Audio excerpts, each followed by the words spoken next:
Hello everyone, कैसे हैं आप लोग। उम्मीद है आप लोग अच्छे होंगे। और आज की इस सीरीज़ में मैं UPPCL TZ2 MS Excel MCQ questions लेकर के आया हूं। इससे पहले की वीडियो में मैंने माइक्रोसॉफ्ट वर्ड से संबंधित क्वेश्चंस आपके सामने लाए थे। आज मैं आपके सामने माइक्रोसॉफ्ट एक्सेल के क्वेश्चन लेकर के आया हूं और ये एक्सेल से क्वेश्चन चलेंगे। ठीक है, आप सभी दोस्तों से गुजारिश है कि वीडियो को पूरा आखिरी तक देखने की कोशिश करें, क्योंकि आपसे कौन सा क्वेश्चन पूछा जा सकता है वो कोई नहीं पता है। ठीक है ना। तो इन क्वेश्चनों को जब ध्यान से देखेंगे और एक्सप्लेनेशन भी आप समझेंगे तो क्वेश्चन के अंदर मैं क्वेश्चन पूछता हूँ, ठीक है, और उसका आंसर भी बताता हूँ। क्वेश्चन तो एक होता है लेकिन उसके कई क्वेश्चन उसमें से मैं आपको तोड़ करके बताता हूँ। तो चलिए मैं पहले क्वेश्चन की तरफ आता हूँ और पहला क्वेश्चन देखता हूँ यहाँ पर कौन सा क्वेश्चन यूज किया जाए सबसे पहला। तो सबसे पहला क्वेश्चन हमारा है MS एक्सेल में MS का क्या मतलब होता है। What do mean in MS Excel. First, main software. Second, main solution. Third, Microsoft. And fourth, Microsoft solution. आपको बताना है इसका राइट आंसर क्या है। MS का क्या मतलब होता है। जी हाँ, MS का मतलब होता है माइक्रोसॉफ्ट, क्योंकि ये जो एप्लीकेशन सॉफ्टवेयर है ये माइक्रोसॉफ्ट के द्वारा बनाया गया एक एप्लीकेशन सॉफ्टवेयर है। ठीक है, ये एप्लीकेशन सॉफ्टवेयर है। कभी कभी आपसे ऐसा भी क्वेश्चन आता है, ये बताइए कि MS एक्सेल किस तरह का सॉफ्टवेयर है। ऑपरेटिंग सिस्टम है या एप्लीकेशन सॉफ्टवेयर है या दोनों ही है या इनमें से कोई और है। तो इसका राइट आंसर क्या होगा। माइक्रोसॉफ्ट एक एप्लीकेशन सॉफ्टवेयर है। तो बहरहाल इसमें सी इसका राइट आंसर है। चलते हैं अगले क्वेश्चन की तरफ, क्योंकि ये प्रैक्टिकली नहीं था, ये आपसे थ्योरेटिकल क्वेश्चन था तो मैंने आपको प्रैक्टिकल करके आपको दिखाया नहीं है, बट इसके अलावा मैंने एक क्वेश्चन और आपको यहाँ पर बताया है। तो चलते हैं अगले क्वेश्चन की तरफ और अगला क्वेश्चन देखते हैं कि अगला क्वेश्चन कौन सा है। क्वेश्चन नंबर 2 कहता है वर्कशीट को हम क्या कह सकते हैं। यानी वर्कशीट को तो हम वर्कशीट कहते ही हैं, लेकिन इसके अलावा हम क्या कह सकते हैं। ए, स्प्रेडशीट कह सकते हैं। बी, ब्लैंक पेज कह सकते हैं। सी, वर्क एरिया कह सकते हैं। डी, आप नन कह सकते हैं। ठीक है, तो बहरहाल मैं आपको स्क्रीन पर दिखाता हूँ। ये देखिए, ये है हमारी स्क्रीन माइक्रोसॉफ्ट एक्सेल की, और ये जहाँ पे हम लोग राइट नाउ बैठे हुए हैं, मैं पहले इसको एक्सप्लेनेशन करना चाहता हूँ थोड़ा सा एक्सप्लेन। ये क्वेश्चन आया है तो मैं इस क्वेश्चन को एक्सप्लेन करके आपको बताना भी चाहता हूँ। बहरहाल पूरी विंडो को मैं थोड़ा सा एक्सप्लेन कर देता हूँ, हो सकता हो आगे क्वेश्चन में इस तरह के भी क्वेश्चन पूछे जाएं। तो सबसे ऊपर आप जो ग्रीन पट्टी देख रहे हैं वो टाइटल बार है, जिसपे आपका सॉफ्टवेयर का नाम होगा और साथ में जो फाइल होगी उस फाइल का नाम होगा। बाय डिफ़ॉल्ट फाइल का नाम होता है बुक 1। बहरहाल मेरे सिस्टम में यहाँ पे आपको दिख रहा होगा बुक 2, क्योंकि मैंने इससे पहले एक फाइल और खोली थी जिसका नाम था बुक 1। तो अगर आपसे क्वेश्चन पूछा जाए कि ये बताइए कि बाय डिफ़ॉल्ट फाइल का नाम क्या होता है, तो आप बताइएगा बुक 1 होता है, जिसको हम लोग बोलते हैं वर्क बुक भी कहते हैं। बहरहाल तो सबसे ऊपर टाइटल बार आपको देखने को मिल जाता है, उसके बाद सारे टैब आपको दिख जाते हैं कि सारे टैब होते हैं। उसके बाद आपको रिबन मिल जाता है, रिबन के नीचे आपको नेम बॉक्स और फार्मूला बार मिल जाता है, और उसके बाद आपका कॉलम की हेडिंग मिल जाती है, उसके बाद आपकी रो हेडिंग मिल जाती है। और ये जो छोटे छोटे ये आप देख रहे हैं इसको बोलते हैं, ये छोटे जो ब्लॉक आपको नज़र आ रहे हैं ये क्या है, ये सेल्स हैं। कभी कभी क्वेश्चन पूछा जाता है जो छोटे छोटे ब्लॉक्स होते हैं वो क्या कहलाते हैं, तो छोटे छोटे ब्लॉक्स जो होते हैं वो सेल कहलाते हैं। क्या कहलाते हैं, एक्सेल में सेल कहते हैं इसको। ठीक है, अब हम आपको आंसर देंगे, लेकिन उससे पहले यहाँ पर देखिए नीचे लिखा गया है सीट 1, और क्वेश्चन में ये पूछा गया है ये बताइए कि सीट को हम और क्या कहते हैं। तो आप देख सकते हो सीट बहुत बड़ी सी सीट है, और इसको हम लोग क्या बोलते हैं, ब्लैंक पेज तो इसको बोलेंगे स्प्रेड सीट। क्या बोलते हैं, स्प्रेड सीट भी बोला जाता है।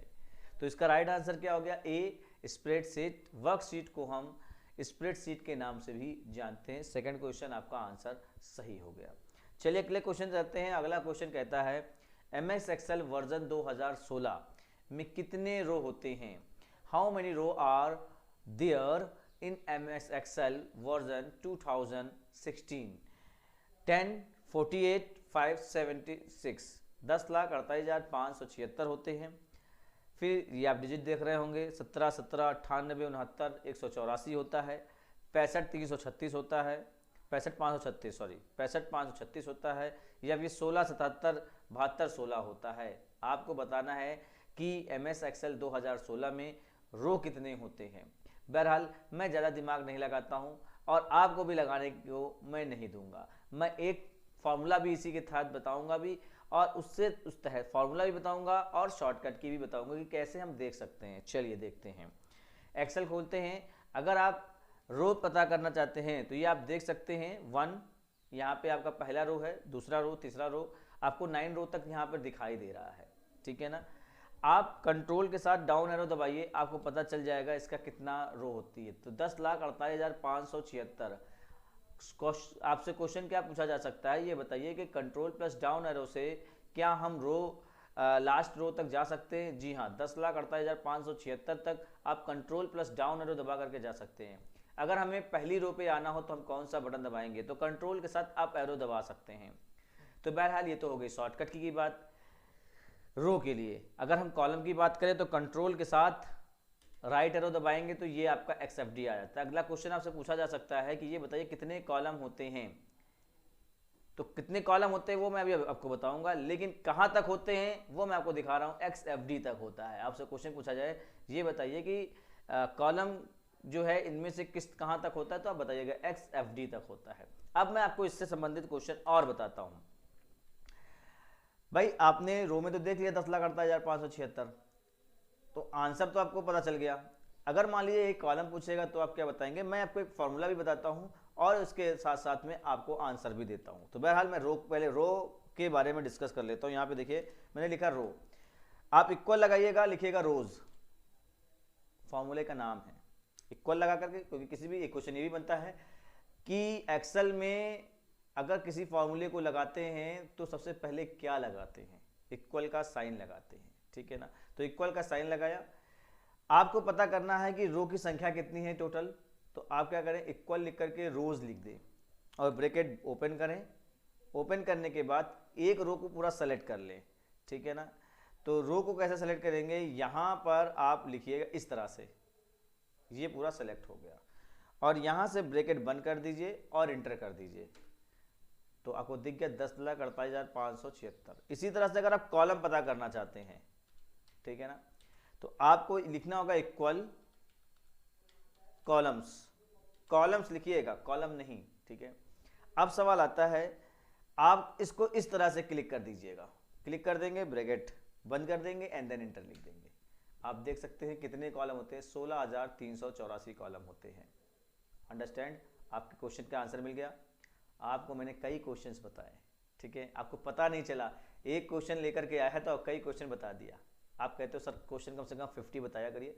देखिए आपको मैं 50 से ज़्यादा क्वेश्चन बता देता हूँ। अगर 10 क्वेश्चन भी बताता हूँ तो 10 क्वेश्चन में मेरा 50 से अबव हो जाता है, ठीक है। तो चलिए आगे क्वेश्चन को ध्यान से देखते हैं। इस क्वेश्चन का आंसर आपको मिल गया है 10,48,576। ए पहला सही है। MS Excel वर्जन 2016 में रो की संख्या 10,48,576 होती है। अगर हम लोअर वर्जन में जाए 2003 में तो 65,536 हुआ करती थी रो की संख्या। और कॉलम की संख्या, अगर हम रो में कॉलम की संख्या 2016 में बात करें तो भी मैंने दिखाया 16,384 होती है, जबकि 2003 यानी लोअर वर्जन में बात करें तो 256 ही हुआ करती थी, ठीक है। तो बहरहाल आगे बढ़ते हैं हम लोग अगले क्वेश्चन की तरफ। अगला क्वेश्चन क्या कहता है, चलिए देखते हैं। अगला क्वेश्चन बहुत सटीक कह रहा है, कंट्रोल टी से क्या खुलता है। अब सवाल आता है क्या खुलता है, मेरे को तो मालूम है क्या खुलता है, मैं आपको बताने से पहले मैं यहाँ पे पढ़ लेता हूँ। ए ऑप्शन दिया गया है, display the create table, table को क्रिएट करने का डायलॉग बॉक्स खुलता है। फॉर्मेट, किसी भी सेल को फॉर्मेट करने का डायलॉग बॉक्स खुलता है। फॉर्मेट सेल का डायलॉग बॉक्स खुलता है। To open the format style dialog box खुलता है। आपको बताना है इसमें से कौन सा सही है। चलिए मैं आपको प्रैक्टिकली करके दिखाता हूँ और उसके बाद आप इसका आंसर दीजिएगा। मैंने यहाँ से ये लिया और मान लीजिए इतने को मैंने सेलेक्ट किया जिसको टेबल बनाना है या किसी और चीज़ को टेबल बनाना है। टेबल कैसे बनाते हैं मैं आपको बताता हूँ। फॉर एग्जांपल मैंने लिखा यहाँ पर सीरियल नंबर, मैंने लिख दिया यहाँ पर नेम, यहाँ पे लिख दिया सैलरी, ठीक है। और मैं थोड़ा सा इसको जूमिंग कम करता हूँ ताकि बनाने में भी आसान लगे, ठीक है। यहाँ पे मैंने लिखा 1 2 3 4, हालांकि मैं ड्रैग करके भी लिख सकता हूँ, यहाँ पे 5 लिख दिया, ठीक है। राजेश, अजय, विनय, अमित, कमलेश, और सैलरी मैंने लिख दिया 12,000, 15,000, 25,000, 35,000 और 24,000, ये मैंने लिख दिया यहाँ पर। अब मैं बात करता हूँ यहाँ पे टेबल की, तो मैं टेबल बनाना चाहता हूँ, इसको सेलेक्ट कर लिया यहाँ से यहाँ तक, पूरे रो एंड कॉलम को मैंने सेलेक्ट कर लिया और अपने कीबोर्ड से मैंने कंट्रोल टी दबाया। तो क्वेश्चन भी तो यही आ रहा था, क्वेश्चन का तो आंसर आपको मिल गया। कंट्रोल टी से क्या होता है, टेबल क्रिएट होती है। ओके करते हैं, ये देखिए हमारे पास टेबल क्रिएट हो चुकी है।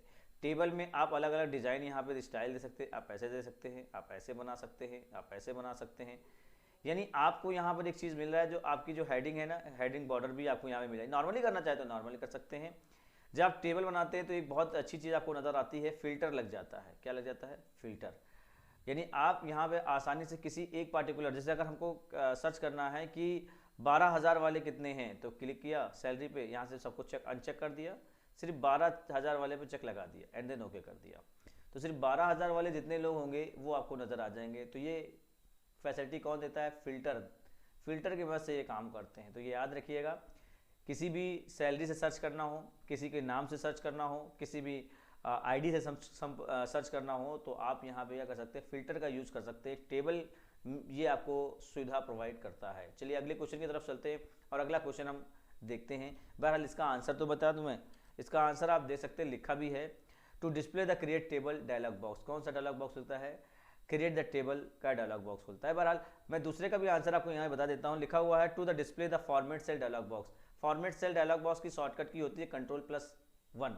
मैं प्रेस करके आपको दिखा भी देता हूँ, जैसे Ctrl+1 होती है इसकी शॉर्टकट की। ये देखिए, अगर आपको ये सेल है, इस सेल को आपको फॉर्मेट करना है तो Ctrl+1 दबा दीजिए, थोड़ी देर इंतजार करिए, ये देखिए फॉर्मेट सेल का डायलॉग बॉक्स आ जाता है और यहाँ से यूज़ कर सकते हैं। तो बहरहाल आपको समझ में आ गया होगा, ठीक है। और हालांकि दिया तीनों का वही गया है, तो इसका राइट आंसर कौन सा है, पहला इसका राइट आंसर सही है, to the display the create table dialog box. चलिए अगले क्वेश्चन की तरफ चलते हैं। अगला क्वेश्चन कहता है Alt+F8 से क्या खुलता है। कंफ्यूज हो जाएंगे आप, Alt+F8 से क्या खुलता है। माइक्रो का डायलॉग बॉक्स खुलता है, फॉर्मेट सेल डायलॉग बॉक्स खुलता है, फॉर्मेट सेल डायलॉग बॉक्स खुलता है, और to open the format style box. ये तो मैंने अभी आपको बताया 30 दिनों का, तो आपको समझ में आ गया होगा आंसर कौन सा सही होगा। पहला इसका राइट आंसर है माइक्रो डायलॉग बॉक्स। आप विश्वास नहीं करते, चलिए मैं आपको यहाँ पर सेल की तरफ लेके जाता हूँ और यहाँ पे मैं अल्ट के साथ F8 दबाता हूँ। उसके बाद आप यहाँ पे देखिए लिखा है ना ऊपर डायलॉग बॉक्स, पढ़ें आप, डायलॉग बॉक्स पढ़ के आए। कौन सा डायलॉग बॉक्स खुल रहा है, माइक्रो का डायलॉग बॉक्स खुल रहा है। अब सवाल आता है माइक्रो क्या है, बताते चलता हूँ यहाँ से। माइक्रो का काम क्या होता है, जैसे अगर हमको किसी डेटा को रिकॉर्डेड करना है और बाद में हमें कुछ ऐसे सीट बना कर रखे हैं कि ऑटोमेटिक क्या हो, वो रिकॉर्डेड होता चला जाए, ठीक है ना, रिकॉर्डेड होता चला जाए। मैं एक जैसे नाम डालूँ रिकॉर्ड होता चला जाए, तो उसके लिए हम एक शॉर्टकट की बना लेते हैं अकॉर्डिंग टू मैक्रो। मतलब वो मैक्रो का काम क्या होगा कि जो कुछ भी लिखा जाए वो सब क्या हो, रिकॉर्डेड होता जाए।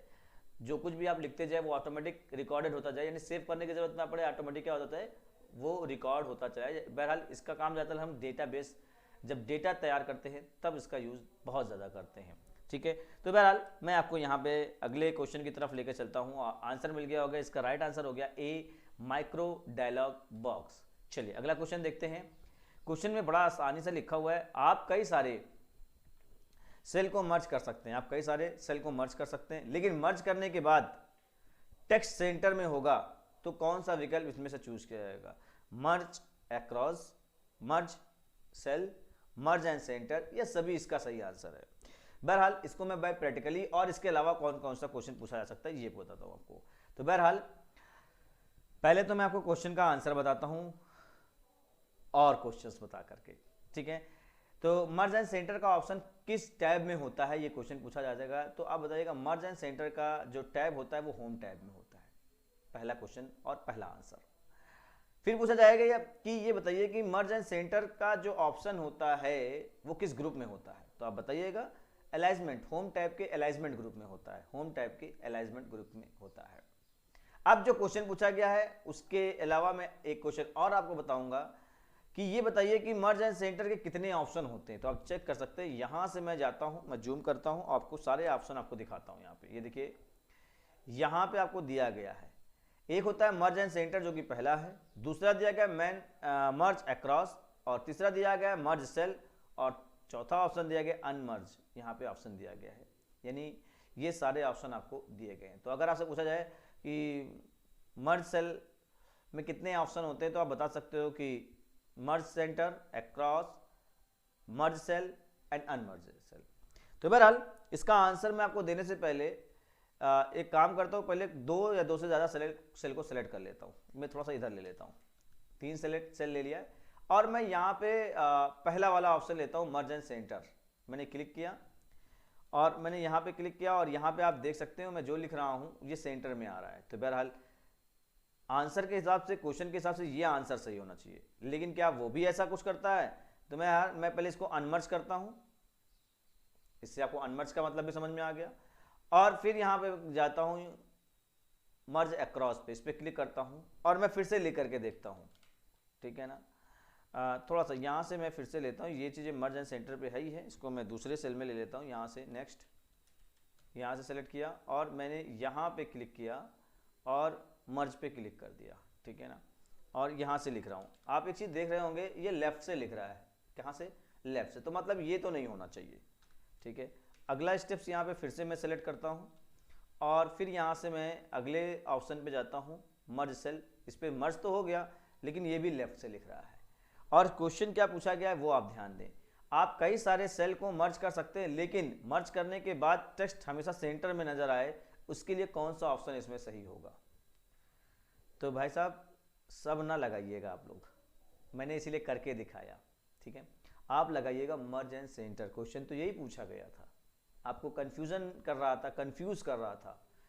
आल लगाएंगे गलत होगा, आपको लगाना क्या होगा? मर्ज एंड सेंटर, यानी तीसरा ऑप्शन इसका राइट होगा। बाकी जो क्वेश्चन बताया वो आप वहाँ पे नोट कर लें, ठीक है। चलिए अगले क्वेश्चन की तरफ चलता हूँ। अगला क्वेश्चन क्या कहता है? अगला क्वेश्चन तो बड़ा सिंपल और बहुत ही बेहतरीन क्वेश्चन है। कंडीशनल फॉर्मेटिंग के बारे में आप लोग जानते हैं, वही क्वेश्चन है यहाँ पर। कंडीशनल फॉर्मेटिंग का क्या काम होता है, वही चीज़ पूछा है। एक्सेल में सेल के वैल्यू के अनुसार सेल को हाईलाइट करना। मुझे पता है आप लोग बड़ा देख करके भाग जाओ, लेकिन क्वेश्चन छोड़ने की जरूरत नहीं है, ठीक है। आप सारा क्वेश्चन का आंसर दें, ठीक है। ये एक्सेल सीट में सेल के वैल्यूज के अनुसार सेल को हाईलाइट करने के कार्य करता है। बी, ये एक्सेल सेल के साइज के अनुसार सेल को हाईलाइट करने का कार्य करता है।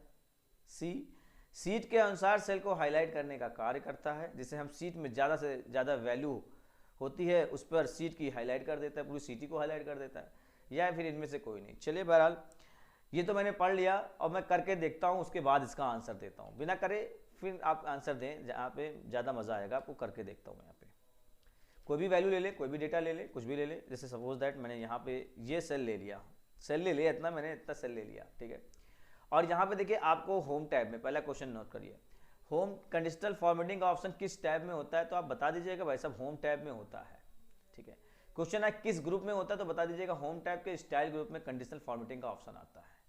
अब बात आती है कंडीशनल फॉर्मेटिंग पे जब आप क्लिक करते हैं तो सबसे पहला ऑप्शन कौन सा होता है? हाईलाइट सेल एंड रूल का होता है।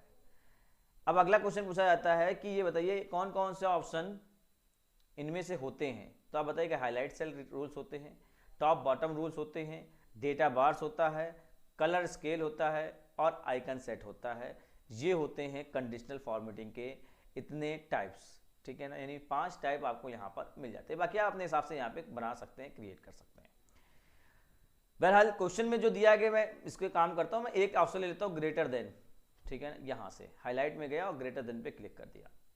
अब ये कह रहा है कि format cell the R the greater, यानी कि जो वैल्यू है वो ज़्यादा हो तो जो भी कलर में आप चाहें वो कलर फिल कर सकते हैं। यानी सेल के अंदर जो वैल्यू होगी उसके हिसाब से ये करेगा। मैंने कहा 20 से ऊपर होगा तो सब कुछ कलर कर देगा, रेड लाइट कलर कर देगा। ओके कर दिया। मैं यहाँ पर इस सेल में 10 डालता हूँ, कोई भी कलर नहीं किया। मैंने कहा 21 करके देखता हूँ, ये देखिए कलर कर दिया। मैंने कहा 25 करके देखता हूँ, कलर दिया। मैंने कहा ऐसा है 5 करके देखता हूँ, तो नहीं किया। मैंने कहा ऐसा है मैं 10 करके देखता हूँ, तब भी नहीं किया। मैंने कहा 35 करके देखता हूँ, कलर कर दिया। अब आप बताइए इसका राइट आंसर क्या होगा? इसमें एक्सेल सीट में सेल की वैल्यू के अनुसार सेल को हाईलाइट करने का कार्य करता है कंडीशनल फॉर्मेटिंग। इसका राइट आंसर होगा ए। इसका राइट आंसर जो हो गया वो हो गया ए। देखो मैंने कहा क्वेश्चन को अंडरस्टैंड करिए, प्रैक्टिकली करे होंगे, आपको बहुत ही अच्छे तरीके से नॉलेज होगी। तो चलते हैं आगे की वीडियो को, आगे के क्वेश्चन को देखते हैं कौन सा क्वेश्चन है। क्वेश्चन समाप्त हो चुका है। अगला क्वेश्चन है एक्सेल 2016 में बाय डिफॉल्ट कितनी सीट होती है। तो मैं क्या बताऊं आपको मैं दिखाऊंगा अभी। बहरहाल 3 होती है, 5 होती है, 4 होती है या 1 होती है। इंग्लिश में बोलना चाहूँ 3 होती है, 5 होती है, 4 होती है या 1 होती है। चलिए मैं 2016 से क्वेश्चन पूछा गया है, मैं इसका आंसर देता हूँ। आपको मैं जूम करके दिखाता हूँ। ये देखिए डिफॉल्ट रूप से कितनी सीट होती है, सीट 1। बाकी आप आगे बढ़ा सकते हो। क्वेश्चन आ गया, अगर सीट को इंसर्ट करने की शॉर्टकट की क्या होती है, तो शिफ्ट के साथ F11 प्रेस कर देना तो एक नई सीट इंसर्ट हो जाएगी। क्वेश्चन समझ में आ गया। तो 2 क्वेश्चन मैंने आपको बताए, एक क्वेश्चन तो ये बताया और एक क्वेश्चन अब और बताऊंगा, ठीक है। लेकिन पहले तो क्वेश्चन जो था वो मैंने बताया। क्वेश्चन ये था कि एक्सेल 2016 में कितने डिफॉल्ट रूप से सीट होती है, तो आपने बताया 1 होती है अगर आप 2016 यूज कर रहे हो। लेकिन अगर आप 2007 यूज कर रहे हो, 2003 यूज कर रहे हो, तो आपकी जो एक्सेल की सीट होगी वो 3 होगी, बाय डिफॉल्ट 3 ओपन होगी, ठीक है। तो याद रहेगा। अब सवाल आता है, अभी तो 1 है, 2007 लिख जाता तो आप बता देते, 2003 लिख जाता तो आप बता देते कि 3 सीट होती है, तो पहला वाला सही होता, दूसरा नहीं। बहरहाल मैंने एक क्वेश्चन यहां से आपको बताया कि अगर आप सीट को इंसर्ट करना चाहते हैं, उसकी शॉर्टकट की होती है शिफ्ट के साथ F11। और अगर एक सीट से दूसरी सीट पे मूव करना चाहते हैं बाय कीबोर्ड, तो आप अगर जो है नेक्स्ट करना चाहते हैं तो कंट्रोल के साथ डाउन एरो दबाइएगा, और अगर प्रीवियस आना चाहते हैं तो कंट्रोल के साथ पेज अप दबाइएगा। शॉर्टकट की है, नोट कर लीजिएगा। ये क्वेश्चन हो सकता हो आगे भी कहीं आया हो, लेकिन अभी जो मैंने बताया उसका आंसर आप नोट कर लीजिए, ठीक है। चलिए अगले क्वेश्चन की तरफ चलते हैं और अगला क्वेश्चन यहाँ पे हम लोग देखते हैं। तो इसका आंसर हो गया पहला, मतलब 1। पहला का मतलब 1 हो गया। पहला तब होगा सही, 3 तब सही होगा जब 2003 या 2007 पे काम कर रहे होंगे तब। सेल में किए गए फॉर्मेटिंग को क्लियर करने के लिए हम क्या करेंगे? क्लियर कंटेंट करेंगे, क्लियर कमेंट करेंगे, क्लियर फॉर्मेट करेंगे या इनमें से कुछ नहीं करेंगे। सेल में की गई फॉर्मेटिंग, अगर आपने फॉर्मेटिंग की है, उस फॉर्मेटिंग को क्लियर करना है, तो इनमें से कौन सा ऑप्शन होगा? नाम से पता चल रहा होगा, आंसर आपको मिल चुका होगा, लेकिन मैं फिर से बताना चाहूंगा आपको। एक्सेल में चले जाते हैं, यहां पे कुछ वैल्यू लिख देते हैं, 45, 25, 66 और 44। मैंने यहां पे इसको सेलेक्ट कर लिया। अब यहां पे एक ऑप्शन आता है क्लियर का। क्लियर ऑल आ रहा है, मैं यहां थोड़ा सा जूम करता हूं, ठीक है। और जूम करने के बाद थोड़ा सा एक काम करता हूं, उसको छोटा भी करता हूं तो आपको पीछे दिखाई नहीं देगा, ठीक है ना। यहां से इसको मैं छोटा कर लेता हूं, ठीक है। ये थोड़ा सा यहां से बड़ा कर लेता हूं। यहां पे आप देखिए ये सारे ऑप्शन आपको दिखाई दे रहे हैं। क्लियर होता है ऑल। तो आपसे पूछा है क्लियर कितने तरीके से होता है, तो बताइएगा इतना। क्लियर ऑल होता है, क्लियर फॉर्मेट होता है, क्लियर कंटेंट होता है, क्लियर कमेंट होता है, क्लियर हाइपरलिंक होता है, ठीक है ना। तो अब सवाल आता है क्लियर कैसे करना है। क्वेश्चन में भी आया है, ठीक है। क्या क्लियर करना है? फॉर्मेट बोला है, फॉर्मेटिंग जियो की है, उसको क्लियर करना है। बहरहाल मैं यहां से कमेंट से स्टार्ट करता हूं, ठीक है ना। हाइपरलिंक लगाया होगा। देखिए 2 ऑप्शन यहां पे बताता हूं मैं, कंटेंट और फॉर्मेट। सपोज दैट मैंने यहां पे फॉर्मेटिंग लिखी हुई है। क्या लिखा है? फॉर्मेटिंग लिखी हुई है। और मैंने यहाँ पे इसको कलर भी फिल कर दिया है, टेक्स्ट कलर दे देता हूँ। ये कलर फॉर्मेटिंग हो गई।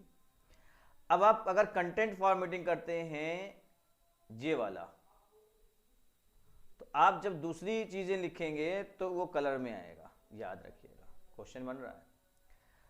और अगर आप यहां से क्लियर फॉर्मेट करते हैं तो फॉर्मेट क्लियर होगा, कंटेंट वैसे का वैसा बना रहेगा। और अगर आप ऑल कर देते तो सब कुछ डिलीट हो जाएगा, ना कंटेंट बचेगा और ना ही फॉर्मेटिंग बचेगी। बहरहाल इस क्वेश्चन का आंसर आपको मिल चुका है। सेल में किए गए जितनी भी फॉर्मेटिंग होगी वो क्लियर फॉर्मेट हो जाएगा। तो आंसर आपका सी इसका सही है। क्वेश्चन समझ में आया? अगले क्वेश्चन पे चलते हैं। डायरेक्ट किसी सेल पर जंप करने के क्या किया जाता है? अगर आप किसी भी सेल पे डायरेक्ट जाना चाहते हैं तो उसके लिए क्या यूज करेंगे? फाइंड का यूज करेंगे, गो टू का यूज करेंगे रिप्लेस का यूज़ करेंगे या सभी का यूज़ कर सकते हैं।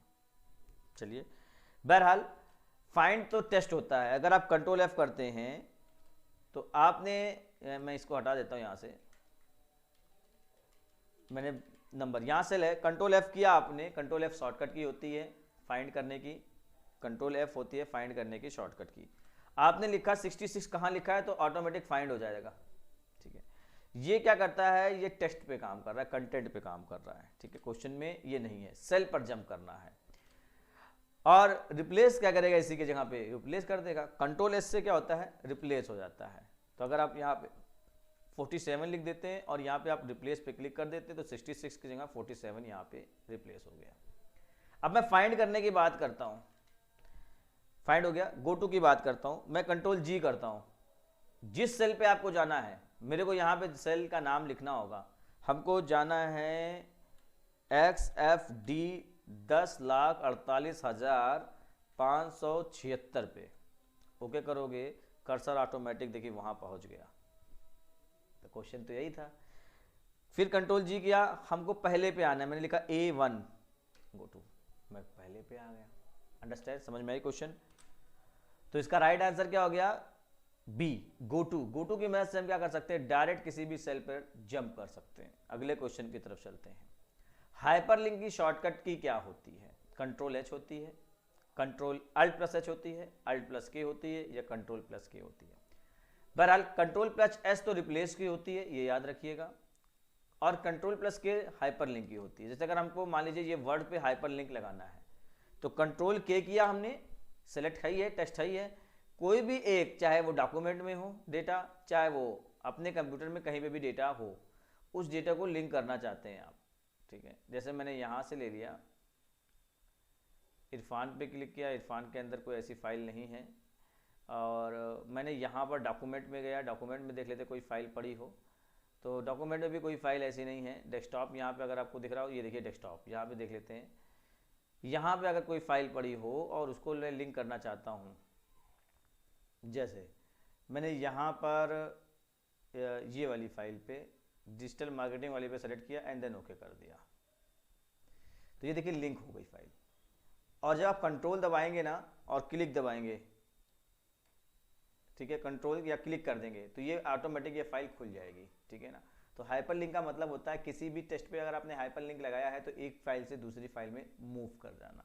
तो बहरहाल इसकी शॉर्टकट की क्या थी, control plus H, no, control plus K, क्या होगी, कंट्रोल प्लस K। ओके, चलिए अगले क्वेश्चन की तरफ चलते हैं। अगला क्वेश्चन कहता है F11 क्या है, चार्ट क्रिएट कर सकते हैं। Go to dialog box, dialog box पे जा सकते हैं, गो टू का डायलॉग बॉक्स खुलेगा अगर आप F11 दबाएंगे। एक्टिवेट मेनू बार, मेनू बार एक्टिवेट हो जाएगा, या इनमें से कुछ नहीं होगा। चलिए बहरहाल चेक करते हैं, भाई साहब चेक कर लेते हैं, आपके डाउट क्लियर हो जाए। आपको क्या करना है, इसका आंसर देखिए, मैं जैसे ही पहला ही मैं F11 दबाऊंगा आपको आंसर मिल जाएगा। मैंने कहा F11 दबाओ, थोड़ा देर वेट किया, ये देखिए चार्ट तैयार हो गया। क्या तैयार हो गया, चार्ट। और ये देखिए चार्ट यहाँ पे बन चुका है, जो भी आपने लिखा हो ये चार्ट है, ये आपका इस तरह का। तो एक चार्ट सीट आ जाती है, चार्ट सीट आ जाती है, जिसको बोलते हैं चार्ट सीट आ चुकी है यहाँ पर। ठीक है, तो F11 से क्या ओपन होता है, चार्ट क्रिएट हो जाता है। क्या हो जाता है, चार्ट क्रिएट हो जाता है। तो F11 का आंसर आपको मिल चुका है। मैं फिर से सीट 1 पे जाता हूँ, ठीक है, यहाँ पे फिर से आ जाता हूँ। तो इसका राइट आंसर क्या हो गया, F11 to create the chart.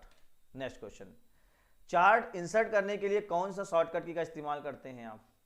Alt के साथ F1 दबाते हैं, Alt के साथ F2 दबाते हैं, Alt के साथ F3 दबाते हैं, या Alt के साथ F4 दबाते हैं। सपोज दैट हमारे पास कोई डेटा है, सपोज दैट ये डेटा है, इसका हमको चार्ट तैयार करना है, मैंने सेलेक्ट कर लिया और मैंने Alt के साथ F1 दबाया, और आप देख सकते हैं उसी सेल के अंदर यहाँ पे चार्ट क्रिएट हो गया। देखो वो चार्ट सीट खुली थी F11 से, और यहाँ पे क्या हो गया, ये चार्ट क्रिएट हो गया। इसको बोलते हैं एम्बेडेड चार्ट, यहाँ पे आप यूज कर सकते हैं। ठीक है ना, डेटा भी है चार्ट भी है, वहाँ सिर्फ चार्ट था, डेटा नहीं था।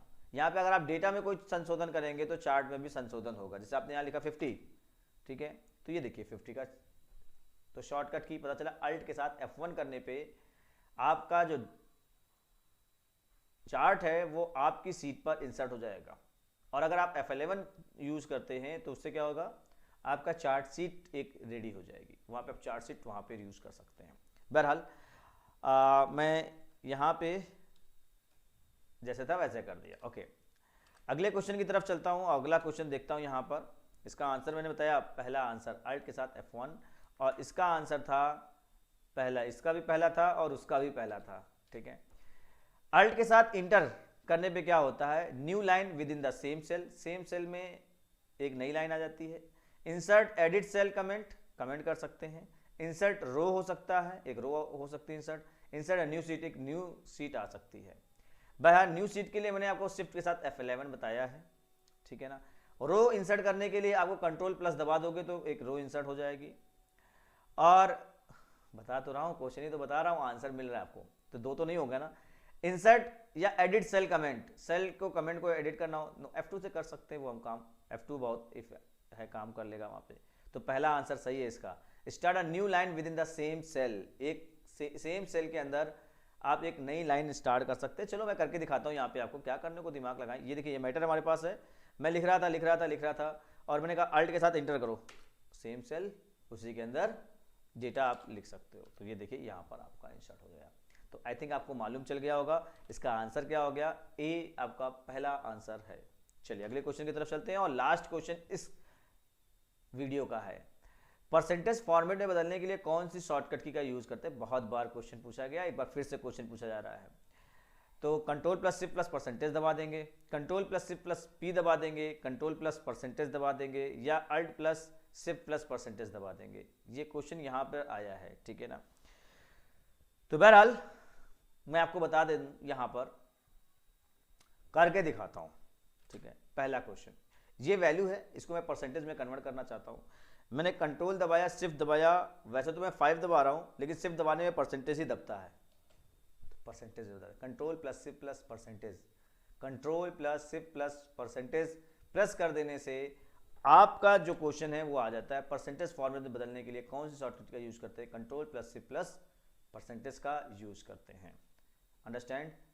तो ये थी हमारी वीडियो का पहली एक्सेल की वीडियो की पहली वीडियो, और आगे और वीडियो इसी तरह से आप देखना चाहते हैं तो हमारे चैनल को सब्सक्राइब कर लें। और देखना चाहते क्या है, आपको देखना है क्योंकि एग्जामिनेशन है नेक्स्ट। ठीक है, एग्जाम देना है तो आपको सारी की सारी चीज़ें बहुत डीपली में पढ़नी पड़ेगी। बहरहाल मैं इतना आपके पास अब समय इतना नहीं है, एग्ज़ाम की डेट आने वाली है, तो आप समझ जाइए कि क्लियर हो सकता है कि आप यहाँ पर अच्छे से इसको शूट आउट करें। जितना पढ़ा बस यहाँ पे देखो क्या कर रहा हूँ मैं, क्या कर रहा हूँ, क्या बता रहा हूँ, कौन सा क्वेश्चन कर रहा हूँ। तो आज की वीडियो में बस इतना ही, तब तक के लिए धन्यवाद।